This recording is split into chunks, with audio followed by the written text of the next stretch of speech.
Proust a parlé d'une époque, d'une société, mais ce n'est pas pour ça que son œuvre se démode. Ça serait confondre le zouave de Van Gogh avec un vrai zouave. Ce serait absurde. Et au contraire, je suis étonné de voir combien les mécanismes de Proust s'approchent des mécanismes d'un Robe Grillet ou d'un Butor, des recherches de la jeunesse actuelle. Proust habitait 102 boulevard Haussmann. Je me souviens, moi qui ai une très mauvaise mémoire des chiffres, je me souviens de ce 102 boulevard Haussmann parce que nous échangions des enveloppes, nos enveloppes de lettres portaient des poèmes, des poèmes adresses, à l'exemple des adresses poèmes de Mallarmé. Et je me souviens d'une de ces adresses qui était 102 boulevard Haussmann, Oust, Couret, facteur chez Marcel Proust. Et Marcel, lui, écrivait de considérables poèmes sur les enveloppes et le facteur ne s'y retrouvait pas. Il avait une écriture très difficile qu'on défaisait comme on dépiote une noix, et le facteur avait beaucoup de peine à trouver le nom et l'adresse. Et j'habitais le 10 rue d'Anjou et j'avais pris l'habitude le soir d'aller rendre visite à Marcel Proust, boulevard Haussmann. Eh bien d'abord, c'était tout un cérémonial pour entrer chez Marcel parce que on était arrêté dans le vestibule par Céleste. Céleste vous demandait, beaucoup plus tard quand elle m'a connu, Monsieur Jean, est-ce que vous n'avez pas rencontré une dame, donné la main à une dame qui aurait touché une fleur? Parce que Marcel vivait dans un nuage de poudre anti-asthmatique, il avait peur des crises d'asthme et il craignait même l'approche d'une personne qui aurait approché une personne ayant respiré une fleur. On entrait dans un véritable nuage de poudre anti-asthmatique. Alors il était couché, tout habillé sur son lit, un lit de cuivre, et le lit de cuivre était enfermé dans une sorte de guérite en liège qui le protégeait contre les bruits extérieurs, et il portait des gants blancs pour éviter ce tic qu'il avait de se ronger les ongles, et il ressemblait avec barbe à Carnot Mort ou à Ronald Rothschild ou au capitaine Nemo. Avec sa chambre ressemblait pas mal au Nautilus, et quand il n'avait pas de barbe, il ressemblait au fameux portrait de Jacques-Émile Blanche où il a l'air d'un œuf de Pâques.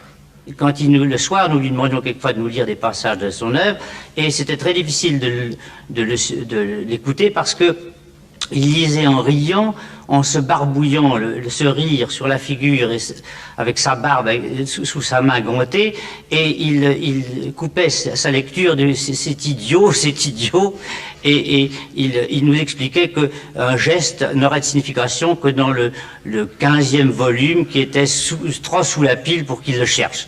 Et c'était des lectures qui étaient plutôt un brouhaha amical.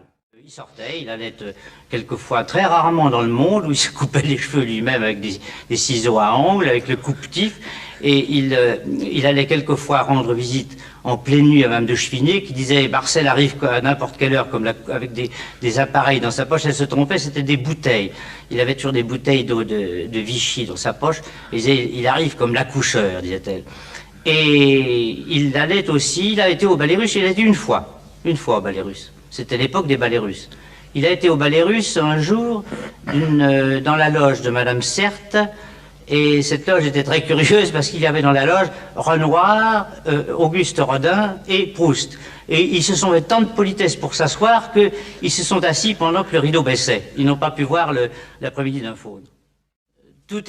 Chez Marcel, tout était cérémonial. D'abord, il était extrêmement susceptible. Il croyait toujours qu'on avait commis une faute à son égard, et peut-être l'avait-on commise, parce qu'il vivait avec une telle hypersensibilité qu'il est possible qu'on ait commis des fautes dont on ne se rendait pas compte. Très souvent, il était chez Larue, il me disait, il m'écrivait 15 pages, vous avez fait semblant, mon cher Jean, de ne pas me voir, etc. J'avais pas vu Marcel, je pense bien que je me suis précipité à sa table. Simplement, alors il en faisait toute une aventure, et si en magnifiant ce que je te raconte et en le transcendant, on a l'œuvre de Proust. Il vivait dans un perpétuel labyrinthe de politesse, d'impolitesse, un jour il m'a écrit, je sais pas, 20 pages de griefs à soumettre il voulait que je lise la lettre à Étienne de Beaumont. Il m'avait écrit 20 pages de griefs contre Étienne de Beaumont, il voulait que je la lui lise. Et puis alors, il avait comme post-scriptum, au fait, ne lui dites rien. Je ne l'ai connu que boulevard Haussmann, où il avait tellement peur du bruit qu'il payait très cher les ouvriers pour ne pas travailler dans l'appartement d'au-dessus. Alors les gens revenaient stupéfaits parce que rien n'avait été fait de ce qu'ils avaient commandé aux ouvriers. C'est parce que Marcel les payait très cher pour ne pas travailler au-dessus de sa tête. Ben oui, là, il y a une histoire excellente. À la fin de sa vie, Proust allait au Ritz, beaucoup au Ritz, où il allait rendre visite à la princesse Souzo, qui est devenue Madame Paul Morand.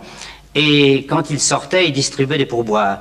Et il ne lui restait plus rien en poche, et il dit au concierge, pouvez-vous me prêter 50 francs? Mais oui, monsieur Proust, les voilà, et Proust dit, gardez-les, c'était pour vous. La chambre de Marcel ressemblait aux maisons de famille quand on est parti pour les vacances. Tout était enrobé de housses, les lustres, les meubles, et comme je te l'ai dit tout à l'heure, la poussière partout, parce qu'on n'époussetait pas, on ne balayait pas. Et quelquefois, Marcel quittait son lit, et il allait dans son cabinet de toilette, et il lui arrivait de manger debout des nouilles froides. Je l'ai vu manger des nouilles froides debout, et il était vêtu d'une sorte de gilet de juste au corps en velours violet, qui semblait contenir les rouages de son mystérieux mécanisme. Madame de Chevigné, dont il a fait la duchesse de Guermantes, n'aimait pas les livres de Marcel. Elle dit, je me prends les pieds dans ses phrases. Marcel était consterné, très amer, et il me disait, il faut que vous lui lisiez des passages de mon livre. Je disais, Marcel, c'est comme si Monsieur Fabre demandait aux insectes de s'intéresser à ce qu'il a écrit sur eux.